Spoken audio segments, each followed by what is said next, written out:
Folks, thanks for joining us for another On the Limb podcast segment of Whitetail Weekly with Caleb Currents and Luke Humphreys. Take it away, guys. All right, everyone. Let's see here. Okay.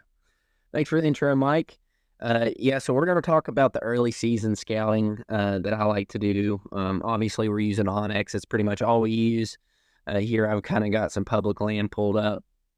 But for those of you listening out there, if you're not very familiar with Onyx, please look into them. It's pretty much all we use here at Nature's Voice Game Calls. And I've used Onyx exclusively for probably 6 to 7 years, and they just really lead the way in scouting technology. Over a digital platform, I can really tell a lot about a property before I even dive into it, and actually put boots on the ground. So what we're going to kind of talk about with this e-scouting series, I know that we talked pretty basic stuff there probably a week ago, and then the computer cut out on us. We were using the shop computer, but now I have my actual computer, so I can actually pull this stuff up for you guys so you can see. So for this early season scouting, there's 4 phases. We're going to break it up into early season. We're going to break it up into pre-rut, and then the rut, and then late season hunting. So, and how to scout, we're going to go over e-scouting, all of that stuff for it. So this is actually set up for the pre-rut. So we'll come back to this slide a little bit later. So what we're going to do is talk about early season. All right, so I don't hunt here. All right, but we're just going to pretend that I do. So we're just going to add a waypoint. And the big thing that we're going to look for is buck bedding and food close to buck bedding. Everyone always wonders why deer, disappear right going into bow season. They get super frustrated with it. But it's nothing too crazy. That deer, his food sources are just changing, right? Pressure might have something to do with it as well, but typically that food source is changing. So what I'm going to do is I'm going to just drop a pin, we'll say in this low gap right here, right? We'll pretend that this is a food source of some type. It might be a mineral lick or whatever. But the biggest thing that you have to think about whenever you're scouting early season is, how am I going to get a good inventory? Right now, typically from the summer, that comes from running minerals, feed sites, things of that nature, maybe food plots, and having trail cameras on those. And then you see that buck starts to kind of change. He's not showing up as often. He's not showing up as frequently. I know I'm hunting a deer right now that is tending to do the same thing. So I've got to actually go put some boots on the ground for him this evening. To actually scout, not to hunt, but I need to scout and kind of figure out and really dial in where I think that deer's bedding. So how do we do that, right? So the basic theory is you have that food source that deer was using, or is no longer using in the daylight, or whatever the case may be. It might turn from an everyday food source where he's there in the daylight to just a destination food source where that deer is only utilizing it at night. So what I like to do first off is I need to start figuring out, where is he coming from, right? Where is he bedding? If I'm his destination food source, where is he starting his journey from? Because he has to be moving in the daylight somewhere. And typically the answer is it's just extremely close to his bed, right? With oaks falling, what we run into is oaks start falling in, beginning of September, all the way into October. And, red oaks a few are still dropping, kind of late October, but most of the oaks on the ground by then. But regardless, as those oaks start to drop, those deer change their primary food source or their daily food source into oak that is typically closer to their bedroom, because they don't have to travel that far to get nutrition, whenever they can literally eat oak in their bedroom from the safety of their own home. So that's kind of the way a big buck thinks. So we've got this food source right here, right?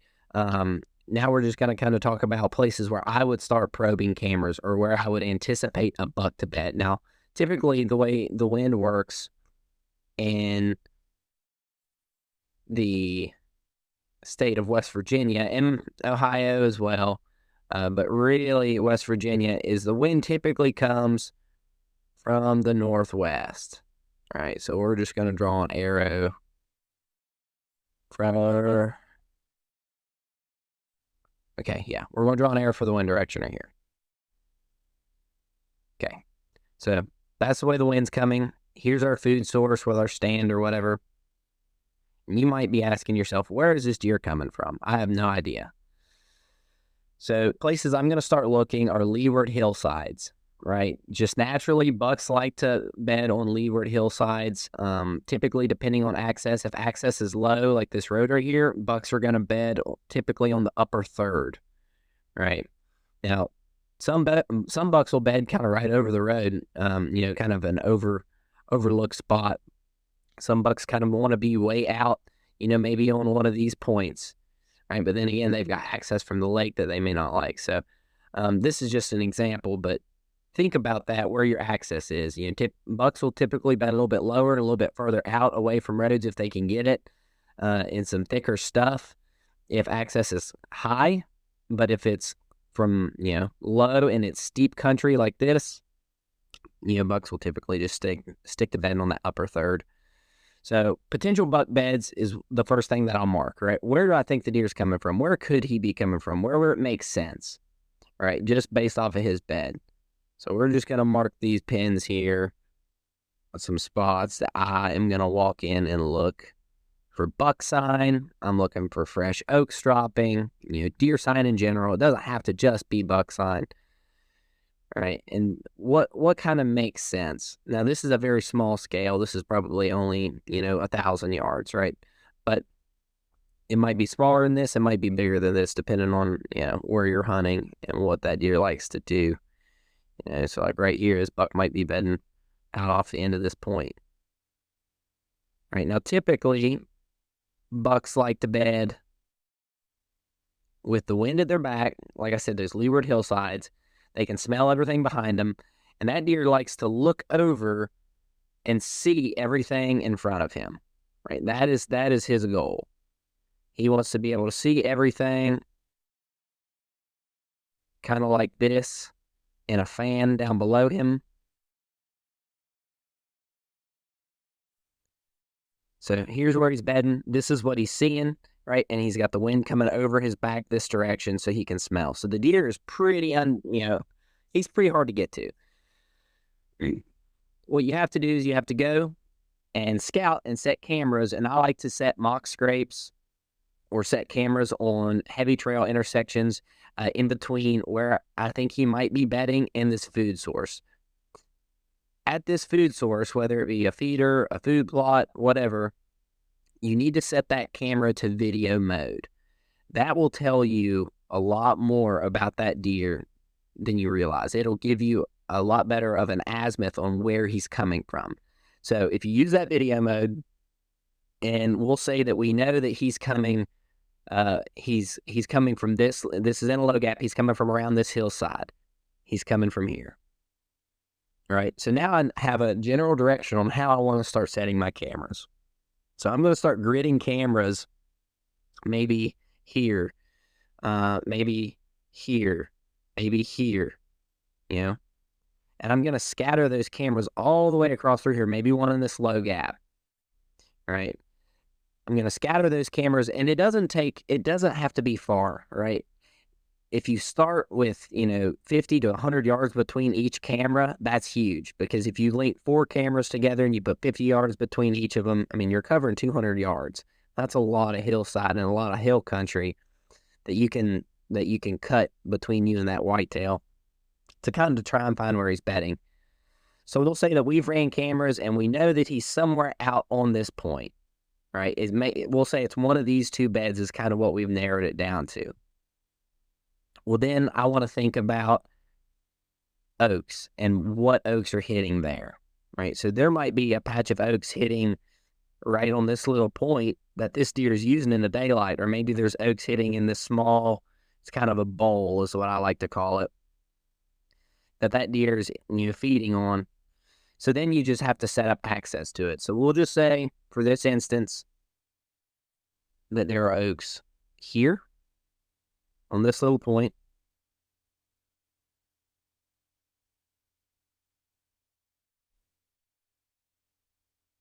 Right there. All right, and we'll say that we think he's using this bed. So now we kind of know where we want to hunt. The issue is the wind. We're not going to be able to come straight from above and then drop down. We might be able to, but then again, that deer, we're kind of playing a fine line with the wind. So access wise, preferably what I like to do is hunt evenings in the early season.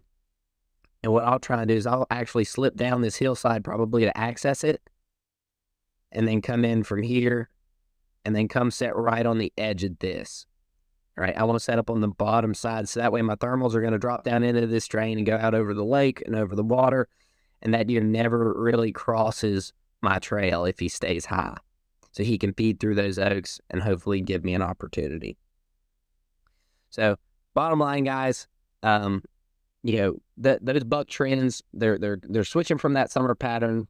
They're focusing on oak, and it's going to be near their bed. That's the thing. There's no such thing as an October lull.